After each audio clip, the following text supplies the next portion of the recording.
महाप्रबंधक बैठते नहीं हैं, ना ही वो फ़ोन उठाते हैं, इसलिए समस्या और ज़्यादा पैदा होती है। तो यहाँ पे बात होती लगातार भ्रष्टाचार को लेकर के, कौन कौन लिप्त है? भ्रष्टाचार का नमूना देखिए, सबसे पहले वो गाड़ी के सामने पड़ा हुआ है, जो लखनऊ जैसे स्थान के अंदर अरबों रुपए का भ्रष्टाचार है। उस पर ना मुख्यमंत्री का जो है कहीं उस पर है, ना नगर विकास मंत्री का है, ना किसी का है। आज तक नीलामी नहीं हुई। लेकिन इनका शोषण अत्याचार हो रहा नहीं, एक आइडेंटिटी कार्ड तक नहीं उपलब्ध कराया गया है फर्म के द्वारा या विभाग के द्वारा कि ये सब काम कर रहे हैं। कहीं 1100 kV पे नीचे काम कर रहे हैं और कुछ एक्सीडेंट हो जाते बस तुरंत इनको। हमारे तो एक कर्मचारी जोन 5 में था, बताते हैं वो टंकी में पाइप में चला गया और मर ही गया। ज़िंदगी हम लोग बर्बाद हो गई। 50-50 साल 60-60 साल के लोग यहाँ बैठे हुए पड़े हुए हैं। अभी आपको दिखाएं, एक 60 साल का होगा, चल नहीं पा रहा बेटा। 9,500 में घर चलता कैसे है? वही तो हम बता रहे हैं किस तरीके से चल रहा है। वो तो हम लोग जानते हैं। गांव से कुछ जो थोड़ा बहुत राशन लाए, गेहूँ ले आए, चावल ले आए, भैया ऐसे धक्कर पकड़ चला रहे हैं। क्या करें? सब जुगाड़ चल रहा है। जुगाड़ क्या, अंदेशा पड़ा हुआ कि आज हो जाएगा, कल हो जाएगा, मोदी जी आएंगे, योगी जी आएंगे, तब हम लोगों को चल जाना होगा। कई इलेक्शन होते चले जा रहे हैं, कोई सुनवाई नहीं हो रही। और यहाँ पे कुछ ऐसे अधिकारी भी हैं कि उन्होंने लिस्ट तो लगाई 100 की, लेकिन उसमें 10 का वेतन उनकी जेब में जा रहा है। पूरा वेतन उड़ जा रहा है। कहीं स्थल पे नाम अता पता नहीं है कि स्थल पे कर्मचारी कहाँ कार्यरत है। 4 PM न्यूज नेटवर्क में आप सभी का स्वागत है। मैं हूं क्षितिज कांत। आपको बता दें, राजधानी लखनऊ के जलकल विभाग के जोन 4 कार्यालय में हूं और यहां पर जस्ट पीछे आप एक बैनर देख रहे हैं जिसमें साफ तौर से आप देख पा रहे हैं विशाल धरना प्रदर्शन आउटसोर्सिंग मैंडेज कंप्यूटर ऑपरेटर कर्मियों की सूची निदेशालय संघ को ना उपलब्ध कराए जाने के विरोध में प्रदर्शन चल रहा है। पीछे आप देख रहे हैं तमाम लोग यहाँ पर बैठे हुए हैं। जानेंगे समस्याएं क्या है और ये प्रदर्शन किस लिए। मैं सूरज भान सिंह, लखनऊ जल संस्थान कर्मचारी परिषद उत्तर प्रदेश का अध्यक्ष।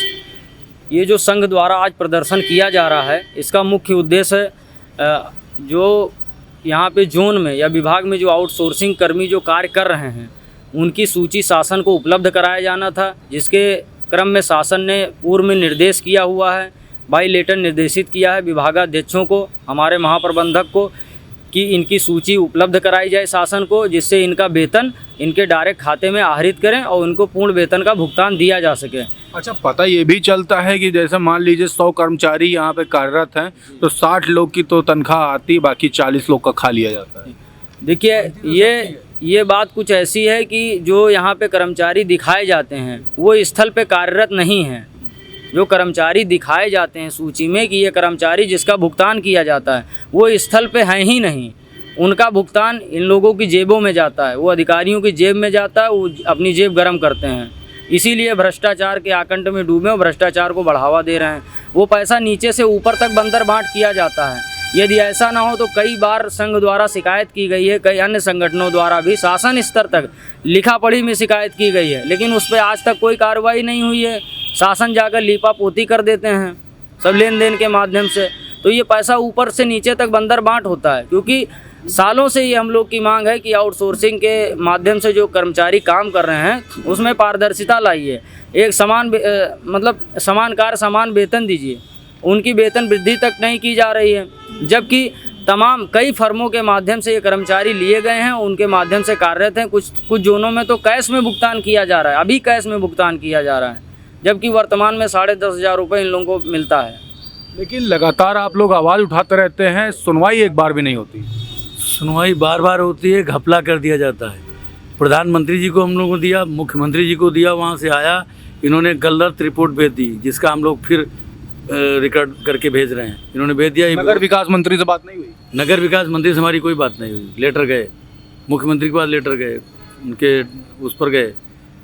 लेकिन आप लोग लगातार नगर विकास मंत्री पर भी उंगलियां उठाते हैं। उंगलियां क्या, उनके पास गए तो उनकी जो है सुनने की वो थी, करवाते, रिपोर्ट लेते, कुछ कार्रवाई नहीं। उनसे किस प्रकार की नाराजगी? आप लोग नाराजगी हमारी उनसे कोई हमारा वो थोड़ी झगड़ा, लेकिन नियमता जो होना चाहिए, जांच पड़ताल, गलत काम कर रहे हैं, गलत व्यवस्था में लगे हुए हैं, कोई सुनवाई नहीं, उसके हिसाब से वो कुछ कार्रवाई नहीं करते। अच्छा, यहाँ अगर बात करें भ्रष्टाचार की, तो भ्रष्टाचार में कौन कौन लिप्त हैं आप लोग के अकॉर्डिंग? हमारे रिकॉर्ड में, हम लोगों के संज्ञान में, यहाँ का शासी अभियंता प्लस जेई, अगर जेई गलत काम न करे, जेई जो है 10 आदमियों का नाम फर्जी न भरे, तो क्या ये लोग पास करेंगे? तो स्टार्टिंग नीचे से है, ऊपर तक जाता है। जैसे यहाँ पर एक कर्मचारी गैंगमैन के पद पर भर्ती हुआ 4th क्लास में, और उस कर्मचारी का टेक्नीशियन पर हो गया, टेक्निकल हो गया। वो कर्मचारी लखनऊ जल संस्थान में काम करता रहा, सर्टिफिकेट उसने लगा दिया दूसरे डिस्ट्रिक्ट का बना करके कि हम ट्रेंड हैं। तो बताइए वहाँ से ट्रेनिंग करके सर्टिफिकेट कैसे लाया? और उस कर्मचारी को आज भी ड्यूटी में रखे हुए हैं। वहीं पर 22 कर्मचारियों के सर्टिफिकेट चेक किए, केवल ऑपरेटर का, एक संपर्क का, दुश्मनी के तहत, क्योंकि ऑपरेटर वर्ग लड़ने में आगे है, भिड़ने में आगे है। तो यहाँ के महाप्रबंधक जो थे, जांच करवाए, उन्हीं में से 22 आदमी निकाल दिए गए। बाकी बैठे हैं जो वाकपटु हैं, जो मतलब क्रियाशील हैं। जैसे आपको बता रहा हूँ कि गैंगमैन के पद पर भर्ती हुआ और टेक्नीशियन के पद पर आज भी काम कर रहा है, और उसको कुछ नहीं किया गया। नामजद उसकी रिपोर्ट हैं, उसकी ITR में हमने निकलवाई, उसकी ITI जहाँ से किया वो सब फर्जी बता रहा है। लेकिन SK वर्मा ने उसको आज तक कुछ नहीं किया। लोग डेली वेज भर्ती हुए और PSS गैंगमैन वो हैं JEE यहाँ पर काम कर रहे हैं। लाखों रुपए की जो है फाइलें बना करके भूतपूर्व GM को लाभ पहुँचाया। तो किस तरीके की समस्याएं लगातार आप लोग को हो रही हैं, और शासन स्तर पर भी आप लोग बात करते हैं, एडमिनिस्ट्रेशन में बात होती है, मंत्रियों से ही बात हो रही है, समस्याएं किस तरीके हो रही है? कहाँ दिक्कत कहाँ पे आ रही है? दिक्कत आ रही है हम लोग की समस्याएं इसलिए है कि जो वार्ता के दौरान जो मानी नहीं जाती है, इसलिए समस्याएं ज़्यादा पैदा हो रही हैं। महाप्रबंधक बैठते नहीं हैं, ना ही वो फ़ोन उठाते हैं, इसलिए समस्याएं और ज़्यादा पैदा होती है। तो यहाँ पर बात होती लगातार भ्रष्टाचार को लेकर के, कौन कौन लिप्त हैं? भ्रष्टाचार का नमूना देखिए, सबसे पहले वो गाड़ी के सामने पड़ा हुआ है, जो लखनऊ जल संस्थान के अंदर अरबों रुपए का भ्रष्टाचार है। उस पर ना मुख्यमंत्री का जो है कहीं उस पर है, ना नगर विकास मंत्री का है, ना किसी का है। आज तक नीलामी नहीं हुई, और ये इसके पुराना स्क्रैप गया कहाँ? सबसे बड़ा भ्रष्टाचार लखनऊ जल संस्थान के अंदर है, तो इस पुराना स्क्रैप का है। स्क्रैप कहाँ गया? स्क्रैप अधिकारी से पूछे कहाँ गए, सब चोरी हो गया, सब इस अधिकारी भेज लिए सब। नहीं, आप लोगों ने शिकायत तो नगर विकास मंत्री से भी की होगी, मुख्यमंत्री से भी सबसे की है, सब ऊपर तक बंदर बाट हो रहा, सब ऊपर तक के बंदर बाट, सब ऊपर तक बंदर बाट है, ऊपर तक बंदर बाट हो गई। आपका नाम क्या है? मेरा नाम शिव गोविंद है। क्या दिक्कत है चाचा, यहाँ प्रदर्शन पे काहे बैठे हो? हम प्रदर्शन पर इन कर्मचारी समाज के लिए बैठे हैं जिनका कि शोषण और अत्याचार हो रहा है। स्थानीय निकाय होने के नाते इनको जो वित्तीय अधिकार या उस टाइप के दिए गए, उसका ये दुरुपयोग कर रहे हैं शोषण के माध्यम से। हमें उन चीज़ों पर नहीं कि भ्रष्टाचार कर रहे हैं, लेकिन इनका शोषण अत्याचार हो रहा है। एक आइडेंटिटी कार्ड तक नहीं उपलब्ध कराया गया है फर्म के द्वारा या विभाग के द्वारा, कि ये सब काम कर रहे हैं, कहीं 1100 kV पे नीचे काम कर रहे हैं, और कुछ एक्सीडेंट हो जाते बा तुरंत इनको। हमारे तो एक कर्मचारी जोन 5 में था, बताते हैं वो टंकी में पाइप में चला गया, वो मर ही गया, आज तक उसका पता नहीं लगा। तो ऐसे हादसे पर इनको क्या मिलेगा इन बेचारों को? टंकी के पाइप में चला गया? हाँ, और ये 1 साल पूर्व घटना हमको लोगों ने बाद में बताया, मैं वहाँ गया नहीं तो लोगों ने बात बताया। तो ऐसे स्थानों पर रिस्कबाजी काम कर रहे हैं, इनके साथ दुर्घटना हो जाती है। 1 रुपये का इनका बीमा तक नहीं है, जबकि प्रधानमंत्री की योजना है कि सभी सामूहिक बीमा फर्म कराई जाएगी। जो फर्म यहाँ जिनके फर्म के माध्यम से कर्मचारी उपलब्ध कराए जा रहे हैं, उनका श्रम विभाग से रजिस्ट्रेशन ही नहीं है। आप लोग लगातार आवाज़ भी उठाते हैं, शासन स्तर पर भी आवाज़ उठती है, आप लोग के लिए कुछ करते नहीं और लगातार प्रदर्शन भी कर रहे हैं, क्या लाभ मिल रहा है प्रदर्शन देखिए, ट्रेड यूनियन के तहत जो हमको अधिकार दिए गए हैं वो हम अपने पूरी कर रहे हैं। शोषण के विरुद्ध हमारा ये जो है फंक्शन, इसको हम करते हैं, लेकिन उसके बावजूद हम इस आवाज़ को पहुंचाते हैं अपने आपके माध्यम से। अच्छा, एक बात कर ले, यहाँ पर अभी तक के कोई मिलने आया? तब सुबह से प्रदर्शन बैठे हैं आप लोग? नहीं, अभी अशासी अभियंता महोदय, चूँकि यहाँ का स्थानीय बातचीत है, अशासी अभियंता के द्वारा मिलने आए आपसे? मिलने अभी चिट्ठी आ गई है, वो हम लोग जाएंगे उससे मिलने के लिए। मिलने जाएंगे मतलब संदेशा भेज दिया कि आओ मिलो? हाँ, ये ट्रेड यूनियन का नियम है कि संदेशा आता तभी हम लोग जाते हैं, क्योंकि हम लोगों ने पहले चिट्ठी लगा रखी है ना कि हम धरना प्रदर्शन करेंगे। अच्छा, धरना प्रदर्शन आप लोग लगातार कर रहे हैं। बात करें टेंडर को लेकर के भी उंगलियां उठती रही हैं कि टेंडर जो पास होता है उस पर भी तमाम परेशानी, किस तरीके की परेशानियां होती रही? भाई साहब देखिए, हम ये नेता लोगों के साथ में जुड़े हुए हैं, मैं मैंडेज में काम कर रहा हूँ। जी, ठीक है। अब जो ये लोग प्रस्ताव करते हैं उसी के साथ में हम लोग पीछे चल रहे हैं। समस्याएं अच्छा क्या हो रही हैं? समस्या आप सुनिए जी। मैं 20 साल से यहाँ नौकरी कर रहा हूँ, 8,000 रुपये से मैं चल, अब आज 9,500 रुपया हुआ है आज तक। अब बताइए, हम लोग बीवी बच्चे 9,500 रुपये हम पूरा कर पाएंगे? आप बताइए, पढ़ पाएंगे उसमें? कोई खाना खा पाएगा? हम इसीलिए लड़ाई लड़ रहे हैं कि हम लोग वेतन बढ़ाया जाए, मूल वेतन किया जाए, कि फिक्स वेतन कर दिया जाए कि अथवा 20,000 25,000 30,000 जो मिले, ये हम लोग कुछ कर पाएँ तो अपना बीवी बच्चों को पढ़ा सकें, बच्चों का कार्यभार देख सकें, उनका शादी ब्याह कर सकें। ज़िंदगी हम लोग बर्बाद हो गई। 50-50 साल 60-60 साल के लोग यहाँ बैठे हुए पड़े हुए हैं। अभी आपको दिखाएं, एक 60 साल का होगा, चल नहीं पा रहा बेटा। 9,500 में घर चलता कैसे है? वही तो हम बता रहे हैं किस तरीके से चल रहा है। वो तो हम लोग जानते हैं। गांव से कुछ जो थोड़ा बहुत राशन लाए, गेहूँ ले आए, चावल ले आए, भैया इसे ढकल पकड़ चला रहे हैं। क्या करें? सब जुगाड़ चल रहा है। जुगाड़ क्या, अंदेशा पड़ा हुआ कि आज हो जाएगा, कल हो जाएगा, मोदी जी आएंगे, योगी जी आएंगे, तब हम लोगों को कल्याण होगा। कई इलेक्शन होते चले जा रहे हैं, कोई सुनवाई नहीं हो रही। मोदी भी आ गए, योगी भी आ गए, कुछ किए हैं लोग नहीं। अब आश्वासन दे रहे हैं कि हो जाएगा हो जाएगा। अब देखो पेपरबाजी में भी आ रहा है कि वहाँ सरकार कर दिया, यहाँ सरकार कर दिया। अब यहाँ भी इलेक्शन आने वाला है, हो सकता है इस इलेक्शन में हम लोग कुछ कल्याण हो जाए। बिल्कुल। अच्छा, बात करें टेंडर को लेके भी, यहाँ पे बड़ा भ्रष्टाचार की बात होती है। कठौता झील पे भी आपने जाना, पिछले साल तमाम चीज़ें निकल करके सामने आई थी।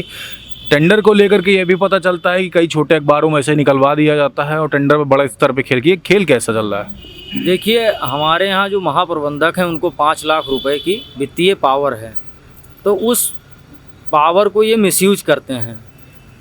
इतनी टेंडर में इतनी गोपनीयता बरती जाती है। जैसे टेंडर एक आम तौर पे जैसे टेंडर होता है, एक बॉक्स होता है, उसमें सभी निविदाएं पड़ती हैं और कई लोग उसमें प्रतिभाग करते हैं, जिनका न्यूनतम होता है, जिनका कार्य उसमें देखा जाता है अच्छा है, उनको टेंडर दिया जाता है। लेकिन हमारे यहाँ ऐसा नहीं है।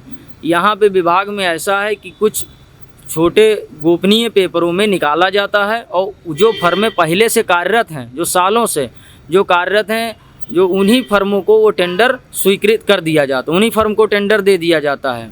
जैसे आपने पिछले साल देखा कि कठौता में तमाम पेपर के माध्यम से निकला, उसमें चुनाव आचार संहिता में जो है टेंडर किया। पूर्व SK वर्मा महाप्रबंधक थे, BK श्रीवास्तव यहाँ एक्सीएन सेवानिवृत्त, उन लोगों ने जाते जाते कठौता को डुबो दिया, जबकि कम पैसे में वही प्लांट पहले जियो मिलर कंपनी चला रही थी।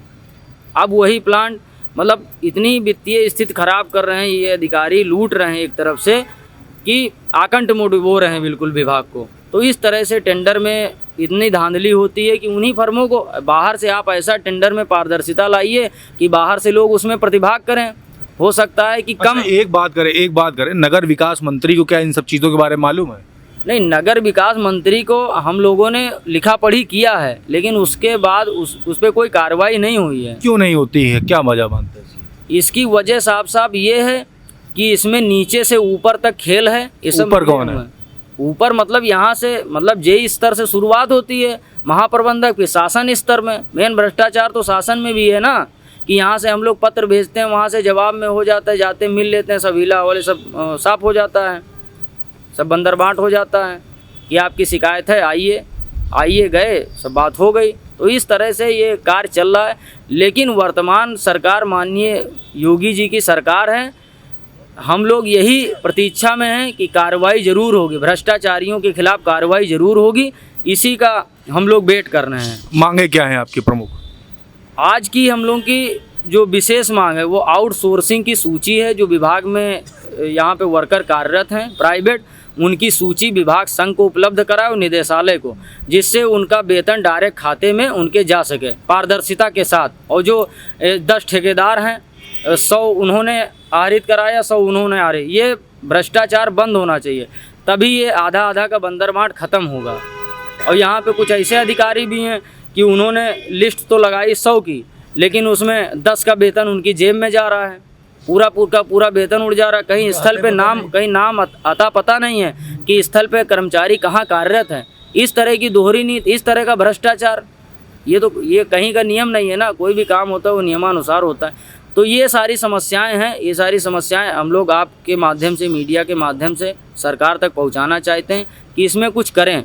ये हम लोग सालों से मांग कर रहे हैं। बिल्कुल देख रहे हैं लगातार जलकल विभाग में प्रदर्शन चलता रहता है और प्रदर्शन के बाद आप देख रहे कार्रवाई भी किस तरीके से होती है। लगातार बात हो रही यहाँ पर कि भ्रष्टाचार यहाँ पे पूरा व्याप्त है। जो अधिकारी हैं यहाँ के वो किसी भी प्रकार की कोई भी सुनवाई नहीं कर रहे हैं। शासन स्तर पर जब पत्राचार होता है तो उस पर भी किसी प्रकार की कोई कार्रवाई नहीं होती। साफ तौर से हीला हवाली और अपनी मांगे भी रखी। देखने वाली बात होगी कब तक इन मांगों को सुना जाएगा, कब तक माना जाएगा। फिलहाल के लिए आपको बता दूं, जिन्होंने चैनल नहीं सब्सक्राइब किया है वो सब्सक्राइब कर दे। वीडियो जितना ज़्यादा हो सकेगा शेयर जरूर करिएगा। मैं हूं क्षितिज कांत, कैमरा पर्सन शुभम के साथ। धन्यवाद।